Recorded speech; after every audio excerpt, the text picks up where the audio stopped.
আসসালামু আলাইকুম, কেমন আছেন সবাই? আজ আমি আপনাদের নিয়ে এসেছি এমন এক স্থানে যেখানে পা রাখলেই হৃদয়টা নরম হয়ে যায়, যেখানে অন্তরের অস্থিরতা বদলে যায় শান্তিতে, আর যেখানে দাঁড়ালেই মনে হয় আল্লাহ আমাদের খুব কাছেই আছে। حي على الصلاة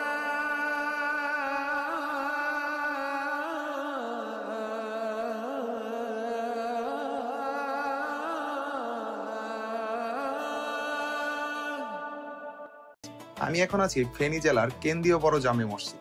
এই মসজিদের প্রতিটি ইট, প্রতিটি দেয়াল, প্রতিটি আলো সবকিছু যেন এক ধরনের নীরব ইবাদতের ডাক। এখানে দাঁড়িয়ে যে প্রশান্তি পাওয়া যায় তা সত্যি ভাষায় বোঝানো কঠিন। বাংলাদেশের অন্যতম বৃহৎ ও আধুনিক স্থাপত্যের এই মসজিদটি নির্মাণ শুরু হয় কয়েক বছর আগে এবং এটি এখনো নির্মাণাধীন। বর্তমানে 6 তলা পর্যন্ত কাজ সম্পন্ন হয়েছে, আর ভবিষ্যতে এই মসজিদটি হবে মোট 12 তলা। ইনশাল্লাহ আরো মহামান্বিত রূপে দাঁড়িয়ে থাকবে। ভিতরের নকশা, বাহিরের বিশাল কাঠামো, মিনারের উচ্চতা সব মিলিয়ে সত্যি দেখার মতো। যে কেউ এখানে এলেই বুঝবে কতটা যত্ন আর নিখুঁত ভালোবাসা নিয়ে আল্লাহর ঘরটি নির্মাণ করা হচ্ছে। মসজিদে দাঁড়ালে মনে হয় দুনিয়ার সব ব্যস্ততা থেমে যায়, শুধু শান্তি আর ইমানের সুবাস চারদিকে ছড়িয়ে পড়ে। ভেতরে ঢুকতে আরেক রকম নরম অনুভূতি ছুঁয়ে যায় প্রাণকে। শান্ত নীরবতা, মেহরাবের সামনে নরম আলো আর সুবিন্যস্ত শাড়ি দেখে মনে হয় এটাই মুসলমানদের প্রকৃত পরিচয়, একতা, শৃঙ্খলা আর বিনয়। আল্লাহ তাআলা একটি আয়াতে বলেন, নিশ্চয়ই আল্লাহর স্মরণে হৃদয় প্রশান্তি পায়। মসজিদে যখন সেজদায় মাথা রাখলাম তখন সত্যি মনে হলো হৃদয়ের সব অশান্তি গলে যাচ্ছে, সব দুঃখ কষ্ট আল্লাহর দরবারে রেখে দিচ্ছি। জুমার দিনে এখানে মুসল্লিদের দল নামে, সবার চোখে আল্লাহর প্রতি ভালোবাসা। সবাই একই ছাদের নিচে, কেউ ধনী কেউ গরিব, কিন্তু সেজদায় সবাই সমান। এটাই মসজিদের সৌন্দর্য, এটাই ইসলামের সৌন্দর্য।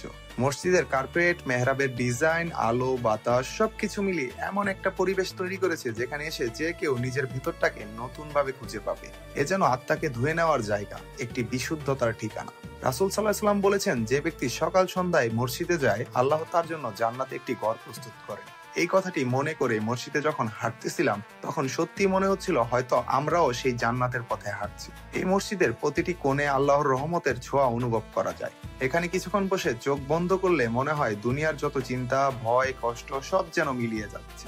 শেষে একটা কথা বলতে চাই, মসজিদ শুধু নামাজের জায়গা নয়, এটা হৃদয়ের একটি আশ্রয়স্থল, শান্তির দরবার, আল্লাহর ঘর। যদি কখনো ফেনী শহরে আসেন, একবার এই মসজিদে বসে কয়েক মিনিট চোখ বন্ধ করে রাখবেন।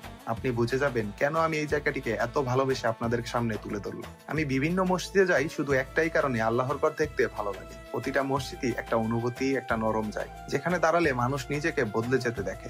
ফেনী জেলার কেন্দ্রীয় বড় জামে মসজিদটি অবস্থিত ফেনী শহরের ঠিক কেন্দ্রে। মহিপাল মোড় থেকে কয়েক মিনিটের পথ রিক্সা বা সিএনজি দিয়ে যে কোনো দিক থেকেই খুব সহজে পৌঁছানো যায়। আল্লাহ আমাদের সবাইকে মসজিদমুখী করুন, নামাজের প্রতি ভালোবাসা দিন, আর দুনিয়া ও আখিরাতের শান্তি দান করুন। আজ এই পর্যন্তই, ভালো থাকবেন, দেখা হচ্ছে পরবর্তী ভিডিওতে। আসসালামু আলাইকুম।